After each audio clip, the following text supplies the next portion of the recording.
President. Senator from Virginia. Mr. President, I first ask unanimous consent that my legislative fellow Molly Sanders, a proud Navy lieutenant, be granted floor privileges for the duration of her fellowship with my office. Without objection. Thank you, Mr. President. Mr. President, I rise to speak about the invasion of Venezuela that the United States military carried out last weekend, which will be the subject of a War Powers Resolution vote on Thursday morning. The news that President Trump had ordered an invasion of Venezuela on Saturday to capture Nicolas Maduro was a shock, but not a surprise.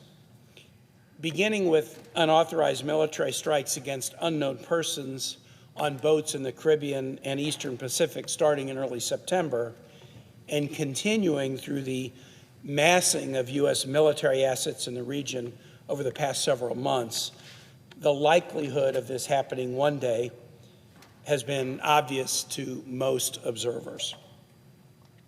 In November, I forced a vote on a privileged and bipartisan War Powers Resolution to explicitly prohibit the use of the U.S. military to strike Venezuela without congressional approval.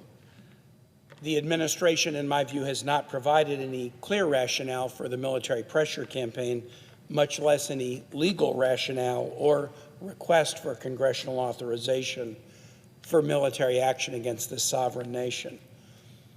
At that point, all Democrats supported my resolution, and 2 Republicans did so as well, but there were insufficient votes to pass it. Many of my colleagues who voted against the resolution at that time told me that they did so because they viewed that President Trump was bluffing, and so they voted no for that reason. In the aftermath of the invasion, with the administration claiming it has the right to seize Venezuelan oil and, quote, run Venezuela under the supervision of the U.S. Secretaries of Defense and State, and with the president threatening to put boots on the ground and even conduct additional strikes to control the country, we can now agree this was no bluff. After the administration actions over the weekend, which resulted in several injuries to U.S. service members, and we're praying for them and their family for their recovery, Congress needs to tell the American public where it stands. And so on Thursday morning, I will again ask my colleagues to vote on a resolution specifying that we shouldn't wage military action within or against Venezuela unless Congress votes to authorize it. We'll have the vote later this week, and there will be a floor block of an hour tomorrow where a number of senators are scheduled to speak briefly. But I wanted, for personal reasons, to speak at some length tonight about why this is such an important vote for the Senate, for the United States, and for the world. Speaking as the lead Democrat on the Foreign Relations Committee's Western Hemisphere panel before the presiding officer, who is the chairman of that panel, I know far too well the despotic nature of the Maduro rule in Venezuela, following a similarly despotic rule by Hugo Chavez. I've condemned the Maduro rule for years. I have visited the Venezuelan border in Cucuta, Colombia, and interviewed people exiting the country, from children to senior citizens, leaving behind everything they have known because of this despotism. And together with all of my colleagues in the Senate, I've advocated forcefully for a democratic transition, for the electoral malfeasance of the last election where Maduro claimed victory when that was clearly not the case. And I've supported the Nobel Prize winner Maria Corina Machado's efforts with others to bring democracy to Venezuela. So this discussion, this invasion, this vote is not about whether Maduro is a bad guy. He is. But here's the thing. I also speak as a member of the Senate Armed Services Committee, as a military dad, and as a former missionary in Latin America. The use or misuse of American troops is very personal to me. And the role that the United States plays in Latin America has been a lifelong field of both study and lived experience. Mr. President, I know you served as a missionary in Taiwan. I was a 21-year-old first-year student at Harvard Law School when I decided I didn't know what I wanted to do with my life and that I needed to take a year away from my studies to figure it out. So I wrote a letter to Jesuit missionaries working in Honduras that had a connection to the high school I attended in Kansas City, and I offered to take a year off school and come volunteer with them. That's how I found myself in El Progreso, Honduras, in the intense heat in early September of 1980, more than 45 years ago. And during that academic year, I ran a small technical school teaching teenage boys carpentry and welding.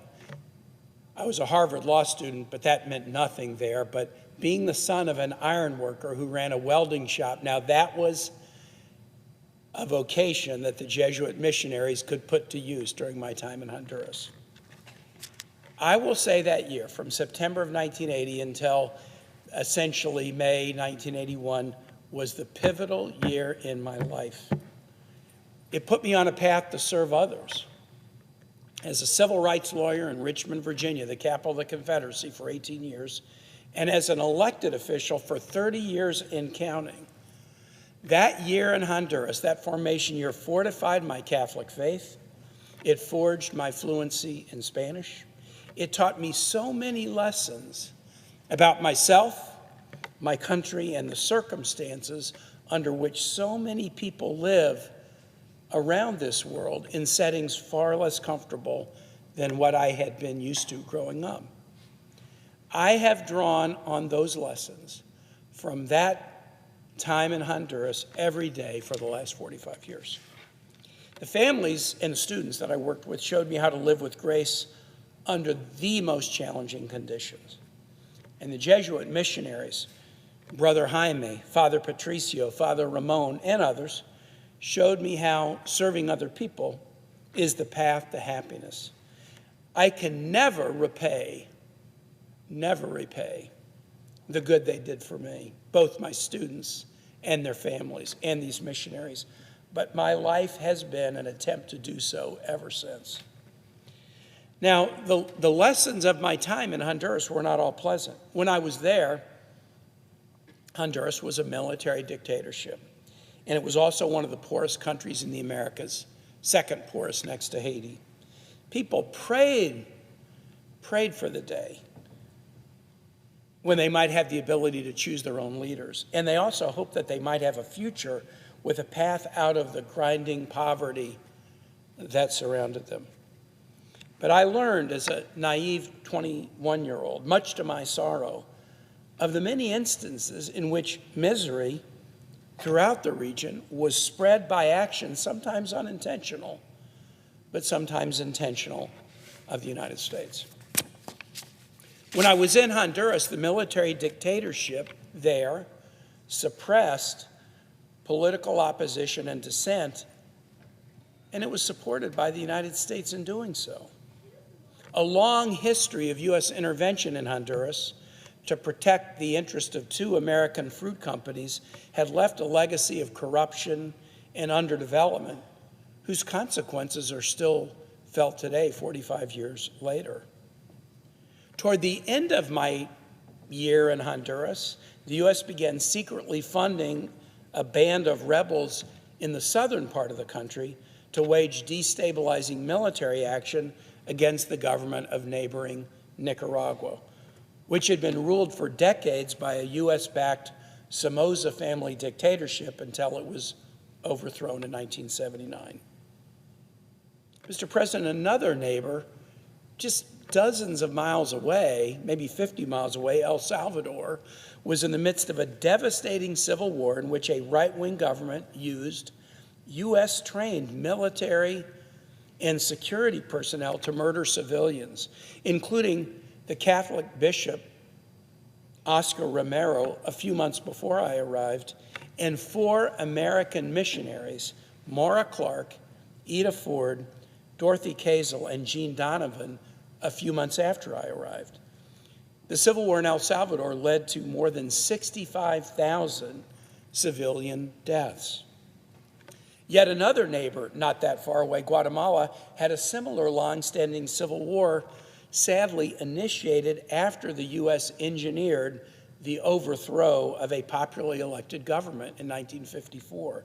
That war lasted for nearly 40 years, with as many as 200,000 deaths and nearly 1 million refugees chased from their homes by the Civil War.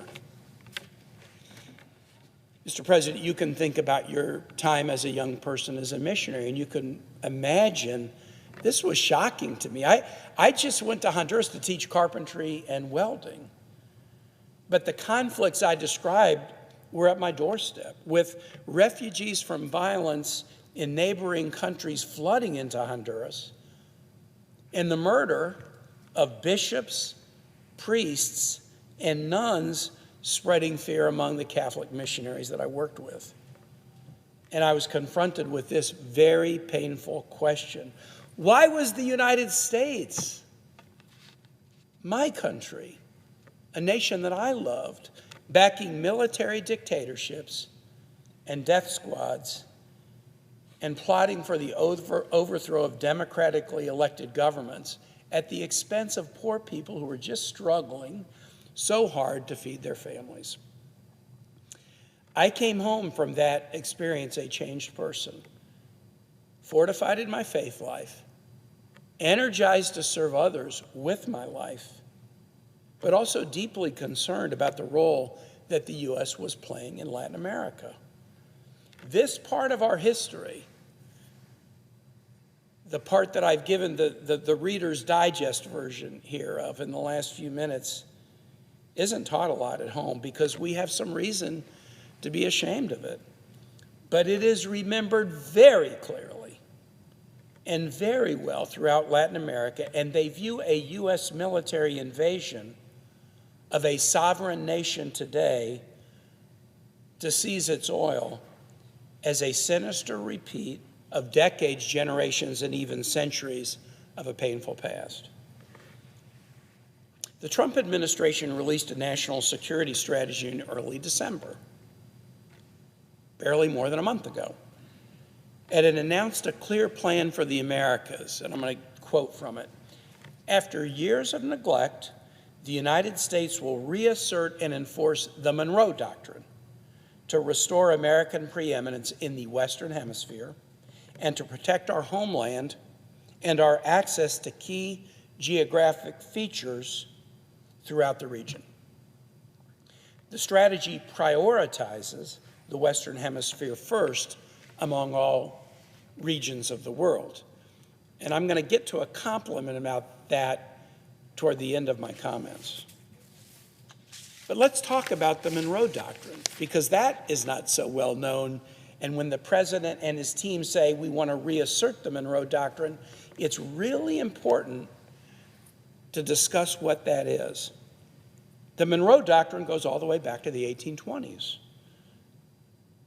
In that doctrine, the Virginian president, James Monroe, and his Secretary of State, John Quincy Adams, declared the Americas were now off limit for European colonization or interference. Remember, most nations in the Americas had had a prehistory after their indigenous history of European colonization.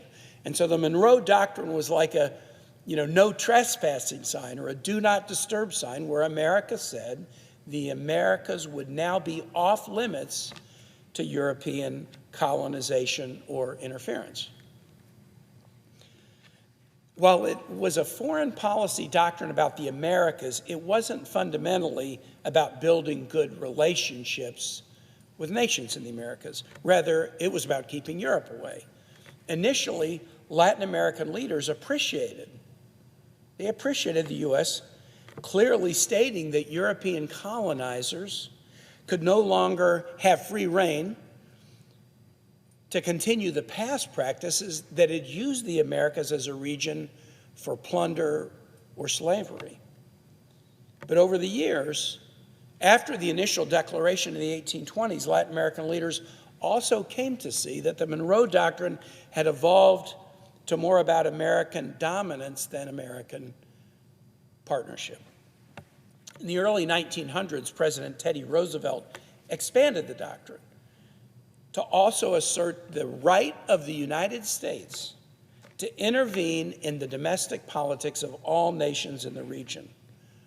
It was called the Roosevelt Corollary, and it declared that economic challenges in Venezuela threatened the nation's economy,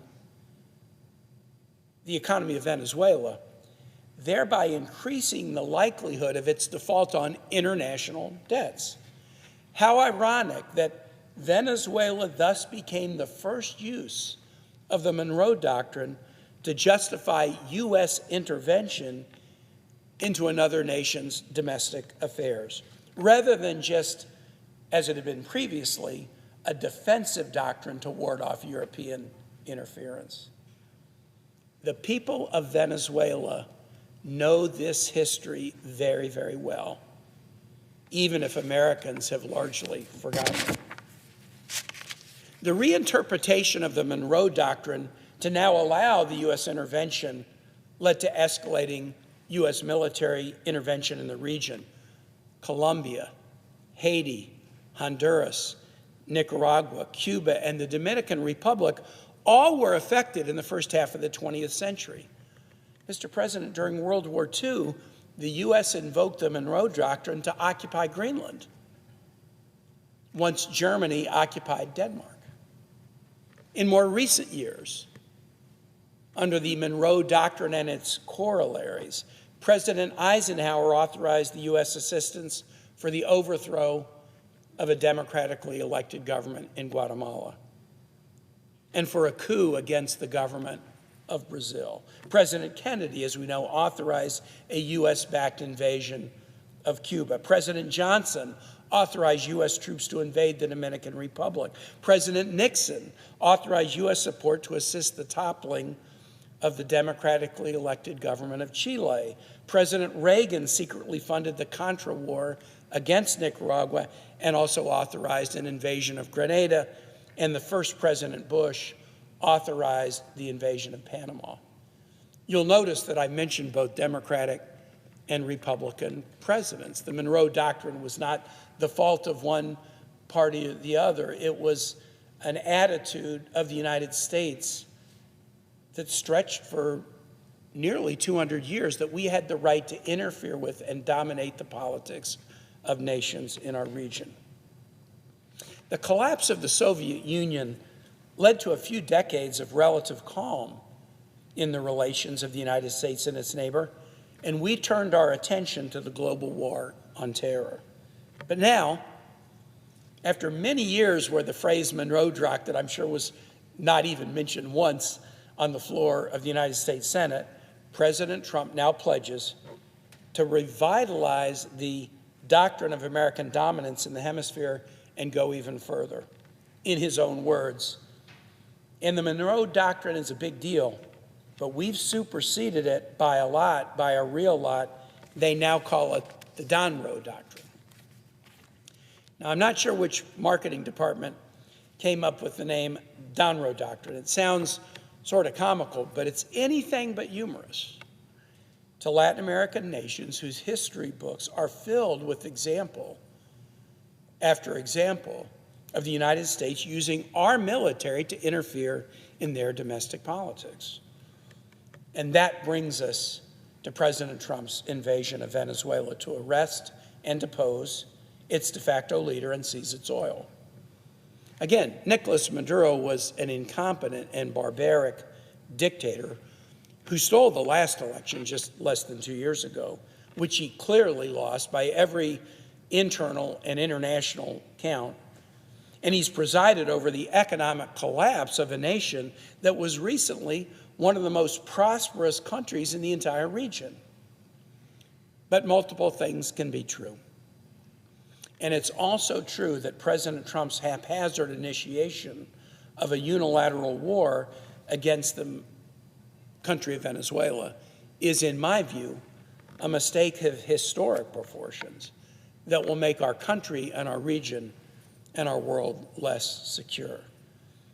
I view this invasion in the same way that many warned about the U.S. involvement in the war in Vietnam or the initiation of the war in Iraq in terms of the potential negative consequences that it will likely deliver. And I hope to convince my colleagues, whether they believe the war is a good or a bad idea, to at least stand up and support the constitutional requirement that the U.S. shouldn't be waging a war without a vote of Congress. I assert that the military action against Venezuela is illegal, is confusing in its true motives, is harmful to U.S. interests in the region, is a dangerous precedent if, when followed by our adversaries, is unnecessarily and suspiciously secret, is a frightening return to forever wars, is unpopular, and finally, is profoundly disrespectful to U.S. troops. First, the war is illegal. As I've argued on the floor of this body since I came here in 2013, and as I've asserted face-to-face with presidents of both parties, only Congress can declare war. Or in the modern phrase contained in the 1973 War Powers Resolution, authorize the use of military force in hostilities. That legislation was passed in response to the abuses of President Nixon, both initiating war without notice to Congress. And it builds off one of the clearest parts of the Constitution. Congress, and only Congress, initiates war, and once initiated, the president, and only the president as commander-in-chief, is charged with the duty to execute the declared war. The text of the Constitution is so clear. You know, Mr. President, that the Constitution has some phrases that are super clear. You've got to be 35 years old to be president. And has other phrases that are a little vague. What is due process of law? What is cruel and unusual punishment? So you can put the phrases of the Constitution on a spectrum between extremely clear and somewhat ambiguous to be determined under the standards of the time. When it comes to war making, the founders of this nation were very, very clear. And the meaning of the Constitution is not just in the text of that document. It's additionally clarified by the notes taken during the debate at the Constitutional Convention in Philadelphia, by the Federalist Papers that were written by those involved in drafting the Constitution, and in correspondence between the founders that were there and described what they were trying to accomplish. Congress declares war, the president executes upon that declaration. Now, Mr. President, you know that a narrow exception has always been understood.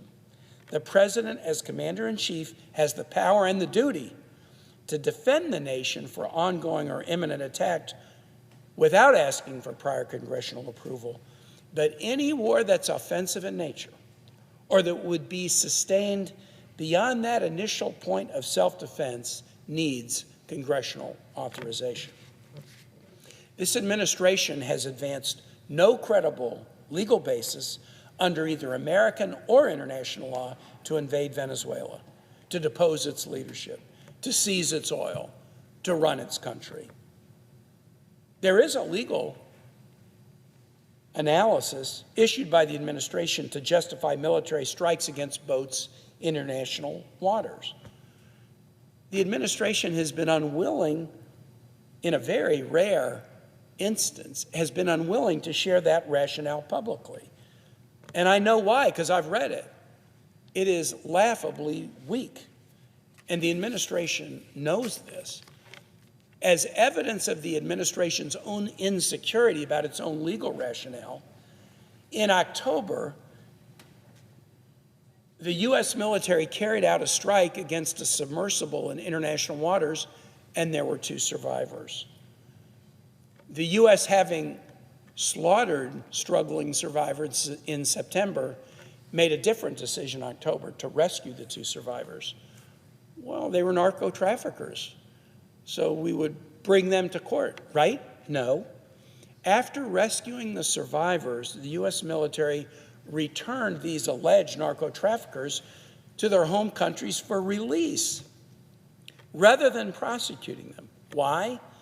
Because the U.S. understood that the flimsy legal rationale allowing targeting these individuals would not stand up if scrutinized in an American court. While I'm not at liberty to share the many weaknesses of the classified legal opinion, it does not violate any rule of classification to say what is not in the opinion, what is not in that 40-page legal document. There is nothing whatsoever about the legal rationale in that document that would allow for military action against the sovereign nation of Venezuela or any sovereign nation. Now, the assertion of the administration that this is not military action but merely a law enforcement operation doesn't pass the smell test and it doesn't pass the laugh test. The coordinated military mission, massing of ships and aircraft, deployment of forces on land, dropping of bombs, and seizures of a country's main political leader is the very definition of hostilities. The Saturday operation alone involved more than 150 aircraft, fighters, bombers, surveillance platforms, drones, refueling tankers, launched from at least 20 air bases across the Western Hemisphere. The killing of untold Venezuelan civilian and military personnel, the number is 80 and climbing, by the U.S. Armed Forces, is hostilities. American troops were wounded in this invasion. That is the essence of hostilities. Deep concerns about the legality of this military operation are widespread not only in this chamber, but in the Pentagon, where leaders have been forced into retirement for raising questions about the legality of these actions. Among the American public, and among American allies, some of whom have stopped sharing intelligence with the United States in these operations because they do not believe they are lawful. Unless and until the invasion of Venezuela and the ongoing operation to seize its oil and run its government are authorized by Congress, it's illegal. Second, the reason for this war is deeply confusing to the American public because of the mixed messages sent by the administration. If you listen to Secretary Rubio, it's about countering narco-trafficking. If you listen to other officials, it's about changing the Venezuelan regime. If you listen to President Trump, it's about seizing oil or carrying out a Monroe Doctrine that allows the U.S. military to smash and grab anything we want anywhere in the hemisphere. Why can't the administration get its story straight? Now, we know narco-trafficking is a horrible scourge responsible for massive deaths in the United States and elsewhere. But President Trump has shown, as I've earlier discussed on the floor of the Senate, by the pardons of narco-traffickers Ross Ulbricht and Juan Orlando Hernandez, that he cares little about narco-trafficking. The charges handed down against Nicolas Maduro, if you read the charging document, are eerily similar to the same charges that were successfully prosecuted beginning in Donald Trump's first term when the case initiated against Honduran former President Hernandez, using his position as a head of state to manage a massive operation, smuggling narcotics into the United States. But President Trump recently pardoned Hernandez in a shocking move. That proves that fighting narco-trafficking is not the goal here. The likely goal is President Trump's desire to seize control of Venezuela's oil reserves. That explains his admission that while he chose not to notify Congress of the invasion in advance, he did disclose his war intent to his friends at American oil and gas companies. This is a war for plunder to benefit campaign contributors. And that explains why the president did not want to seek congressional authorization for this invasion and occupation. As the father of a Marine, what American parent wants to send their son or daughter to war, risking injury and death, to seize the oil of another nation on behalf of billionaire oil companies? Third, this attack endangers American influence in the region by pushing nations away from the United States and toward China. We've seen in recent years in the Foreign Relations Committee and others how China has ramped up investments in the Americas. They've taken advantage of our focus on the Middle East to expand their influence in our neighborhood. Many of the Chinese investments are hollow, even predatory. And as I've dialogued with heads of state throughout the Americas, one thing they often say to me is, we'd rather deal with you guys than China, but they're offering help, and you're usually nowhere to be found. But faced with a choice between a Chinese offer of partnership of some doubtfulness and an American Monroe Doctrine that asserts dominance, no self-respecting sovereign nation will knuckle under and agree to be subservient. The United States has slashed USAID and other humanitarian and civil society programming in the region. We have imposed massive tariffs that hurt the American economy, but also hurt the economies of our American neighbors. And now, after slashing humanitarian programs and after imposing tariffs, we assert the right to invade at will, to seize the assets of sovereign nations in the Americas. We will find ourselves, if we pursue this path, with less and less influence in the region closest to our shores, and our chief adversary is likely to grow stronger. As evidence of this, the Chinese government put out a Latin America strategy document just last month, focusing on how American overreach and dominance is opening up opportunities for China in the Americas. This invasion plays right into China's hands. Another downside of the attack is this: increased chaos and instability always leads to more migration. Attacking Venezuela, and as President Trump has suggested, other nations in the region, is likely to lead to even more desperate people crossing borders to immigrate, including to the United States. This has happened throughout history and will only continue and accelerate if the United States continues to carry out these military operations. Fourth, the invasion of Venezuela by American troops to topple its leadership and seize its oil sets a dangerous precedent in the world that will be used by power-hungry dictators who are adversaries of the United States. If the U.S. can invade Venezuela, well, what's wrong with Russia invading Ukraine? What's wrong with China invading Taiwan? If the U.S. gets to dominate the Western Hemisphere, what's wrong with Iran trying to dominate Iraq, Syria, Lebanon, Yemen? If we can interfere to destabilize Venezuela's leadership, is it acceptable for foreign nations to interfere without consequence in American domestic politics? The entire international legal order that the U.S.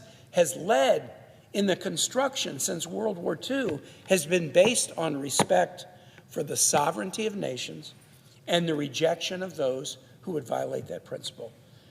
Mr. President, that respect has worked wonders for the United States economy and our national security, and it's also helped advance our interests across the world. The United States, as I've indicated, we've not been perfect in upholding the principle, and others certainly haven't either, but the principle is worth upholding. And the U.S. plays a leadership role, for good or bad, by our actions. There's no nation whose leadership example is as closely watched and followed as the U.S. example. The invasion of Venezuela under these circumstances has given a green light to more invasions by others in a way that's bad for the world and will harm U.S. interests as well. Fifth, Mr. President, the invasion of Venezuela and the boat strikes preceding it have been suspiciously secret, with critical details shielded from public scrutiny by either Congress or the American public. The first boat strike occurred on September 2nd. So we are now more than 4 months into this operation. Close to 200 people have been killed in dozens of strikes on open waters and the Venezuelan invasion. American troops have been injured. The administration has removed a head of state, intends to seize its oil assets, proclaim that we will run Venezuela for an indeterminate future, weighed in on who should or shouldn't be entrusted with leading the Venezuelan government. And yet, there's not been a single public hearing. Not been a single public hearing in the House or Senate about this major military campaign. This is shocking. The administration has only been willing to offer limited information on occasion to members in classified settings. It's offered next to nothing to the American people. Because I can review material in classified settings, I know that the legal rationale for the boat strikes is deeply inadequate and flawed. But I can't fully explain why. Even to Virginians whose kids are deployed in this military operation, because the rationale is only available to a limited number of members in a classified setting. Mr. President, I've had sessions in the SCIF about the targeting criteria for who gets bombed in international waters. And I would say that those criteria contain at least one critical flaw that I believe would be shocking to the American public. But I can't describe it because I only know about it from review of classified material. The United States, at the president's say-so, has declared war against a number of groups. I can't say what the number is, and I can't say who the groups are because it's never been made public and it's only been made available in classified settings. And that is pretty important because when the U.S. declares war publicly against an enemy, those connected to ISIS or al-Qaeda are on notice that if they act with those groups, the U.S. has put a military target on them. But if we declare war against a secret list of organizations whose identity can only be known by a tiny handful of people who have privileges to visit a classified facility in the U.S. Capitol, then many people are carrying out activities in their lives without knowing, without any knowledge that the U.S. has put a target on them and rendered them eligible for attack. Mr. President, you may have seen this as well. I've seen the video of America striking shipwrecked sailors on September 2nd who didn't even know that President Trump had placed them on a secret list to be targeted. But I can't fully describe it because the administration, while proudly and immediately displaying the video of the first strike on that boat, the strike that destroyed their ship, the administration chose to hide the fact of that second strike and hide the video of the murder of those two shipwrecked sailors, even from Congress and from the American public for nearly 2 months, and continues to hide that shocking evidence from public scrutiny. Which raises the question, if the administration believes this cause is so righteous, is so legal, is so necessary, is so in the national interest, what's it afraid of? Put the facts before Congress and the American public. in a public setting where they can be subjected to the questions that should precede U.S. involvement in a military campaign of this kind. And if my colleagues in this body believe these actions are justified, well, what are they afraid of? Why haven't the armed services or foreign relations or intelligence committees in either house, under the Republican leadership of those committees, called for even a single public hearing on this important matter? They've been repeatedly asked to do so. They've been repeatedly urged to do so and have thus far resisted.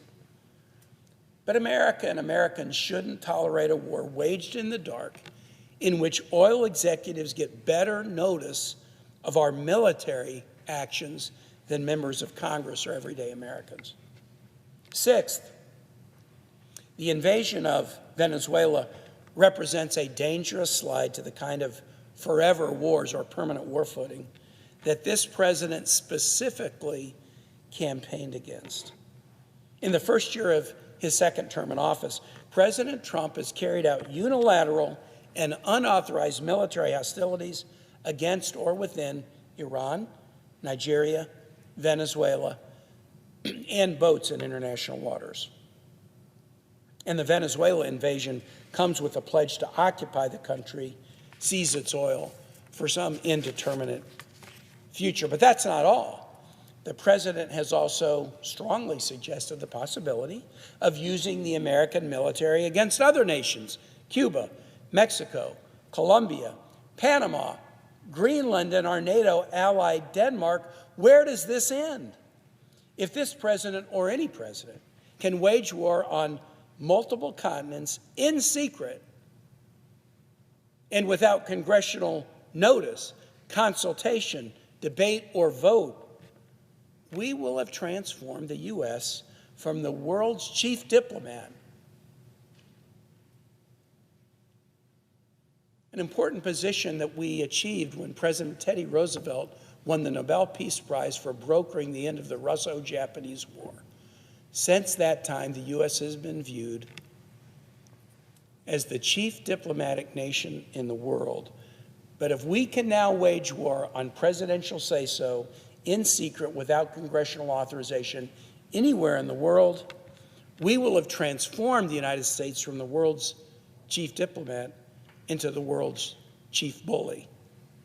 Is that what the American people want? Seventh, the invasion of Venezuela without congressional authorization is deeply unpopular in Virginia and in the nation. Polling suggests that even after the exemplary performance of American troops, 63% of Americans do not believe the U.S. should have invaded Venezuela without congressional approval. And I've had conversations around Virginia, a very pro-military state, about this very topic. And in those conversations, what I've noticed is this: the opposition to war in Venezuela without a congressional authorization is not about Article I versus Article II powers. It's not about a constitutional abstraction or a theory of government. It's about an instinctive wisdom among the American people that says war should be a last resort, and it shouldn't be entered into upon the say-so of one person. It's too big a decision for one person, but instead should only proceed after careful deliberation by a president and by the people's elected Congress. Let's be clear. The American people are not asking for more wars right now. They're telling us that housing costs too much, that food costs too much, that health care costs too much, that child care costs too much, that energy costs too much. They want us to fix the American economy, stop the tariffs and the chaos, make everyday life better for them. This endless foreign adventurism, which was precisely what President Trump campaigned against, is very likely helping his own pockets and helping out oil companies and cronies and donors, but it's doing nothing for everyday folks. Instead, they're seeing higher costs, fewer jobs, slower growth, and a distracted president focused on airstrikes and ballrooms. It's long past time for the president and all of us to work on what he promised as a candidate instead of dismissing everyday folks' affordability concerns as a hoax. Finally, Mr. President, the invasion of Venezuela and threats of unilateral military action against others is profoundly disrespectful of our nation's military. Our troops aren't a palace guard to be used by a president in chaotic ways around the globe or deployed against Americans at home. That's not what they're for. The juvenile decision to rebrand the Department of Defense as the Department of War, completely without legal authority, and sure to be abandoned as soon as this administration exits the stage, sends a loud message to our troops and their families.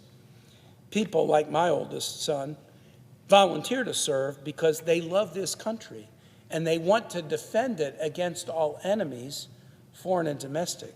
They take that oath just as we do.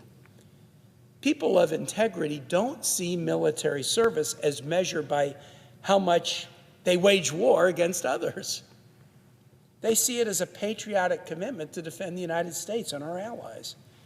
And a nation committed to ill-conceived and secretive wars, waged without adequate debate and consideration, will see over time a decreased willingness to serve by those whom we would most welcome as our military leadership. I'm not aware of any military service in Donald Trump's family. I wish he'd come to Virginia and talk to military families about what it means to wonder whether your kid or your spouse might get sent to war tomorrow. I've had those conversations with Virginians, both as governor, where I was the titular commander of the Virginia Guard as we deployed thousands and thousands to Iraq and Afghanistan between 2006 and 2010. And in the years since, family members repeatedly deployed during the 20-year global war on terror. These families are now hoping for some respite. I've had these conversations with Virginians serving on warships in the Red Sea while getting fired on by Houthi militias.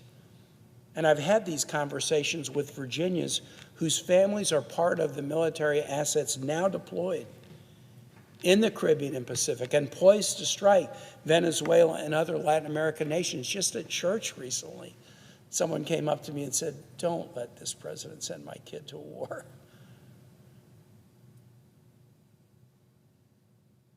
Our military signs up for a tough job.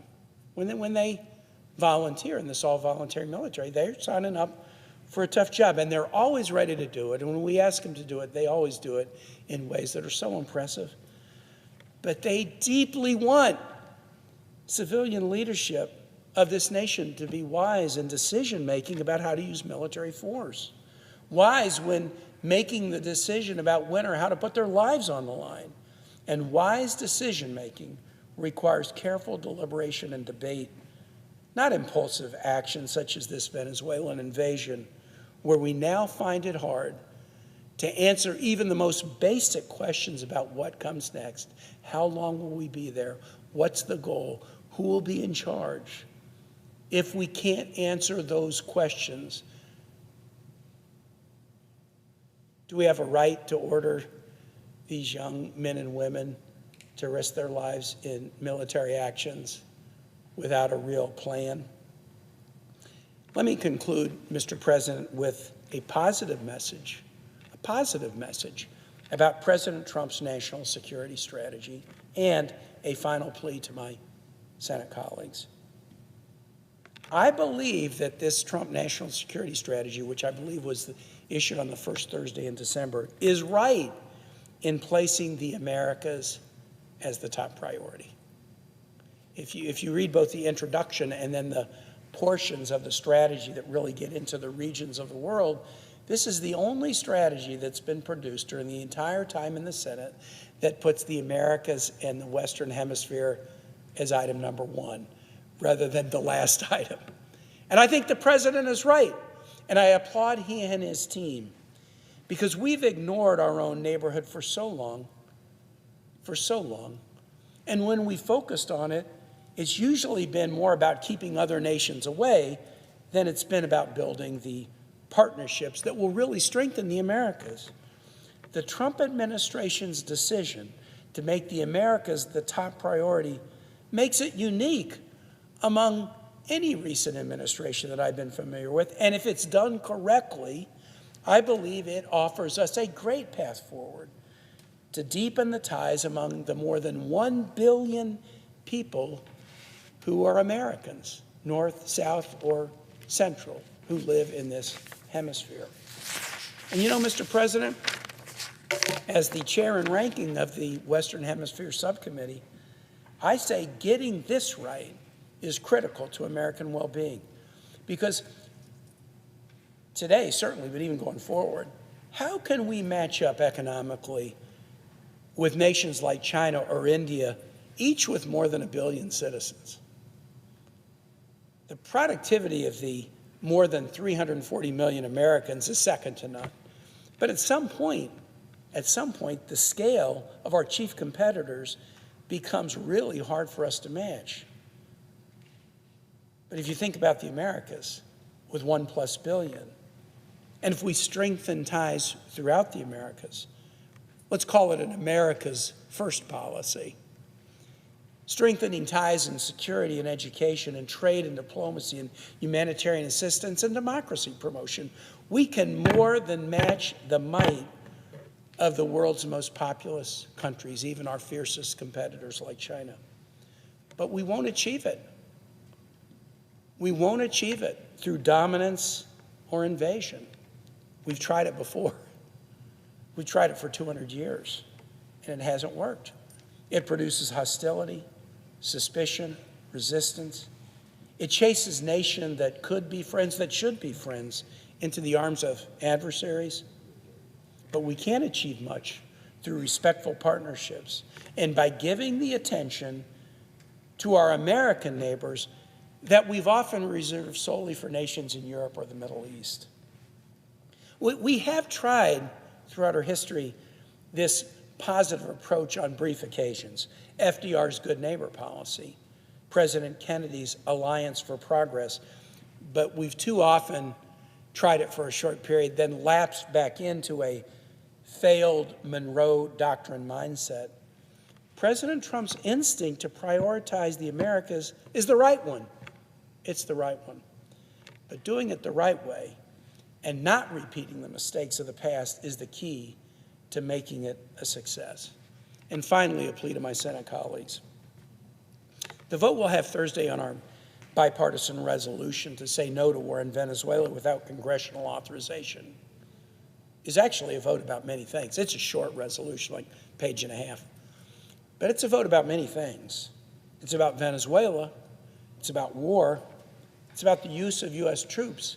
It's about our complicated history in the region. It's about the example we set and our position in the world.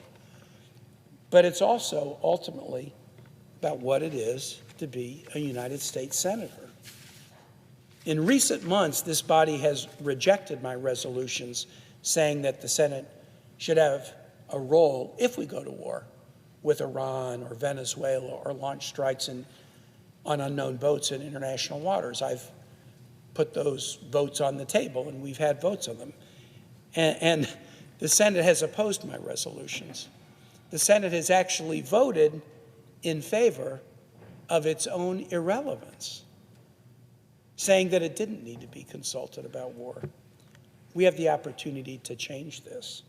We have the opportunity to say forcefully, Mr. President, you are the Article II Commander-in-Chief of this country, and we want you to inhabit every square centimeter of power the Constitution gives you. But we're the Article I branch, and the Constitution demands that you need to consult us before taking America to war. So cast a vote that accords with the Constitution and honors the relevance of the United States Senate. If you believe that a war to topple the Venezuelan government and seize its oil is justified, you should be willing to vote to support it. You should be willing to introduce an authorization for use of military force, put it on the floor, and advocate for it. And if you don't believe a war against Venezuela is a good idea, as I don't, you should be willing to vote against it. But don't outsource this power, carefully vested in the Article I branch by our founders, to this president or to any president. We were all sent here for a reason. We were all sent here to show courage. We were sent here to stand up for our constituents and our troops and the Constitution. And there is no more important power for Congress to maintain than the power to send our sons and daughters into war. I yield the floor, Mr. President.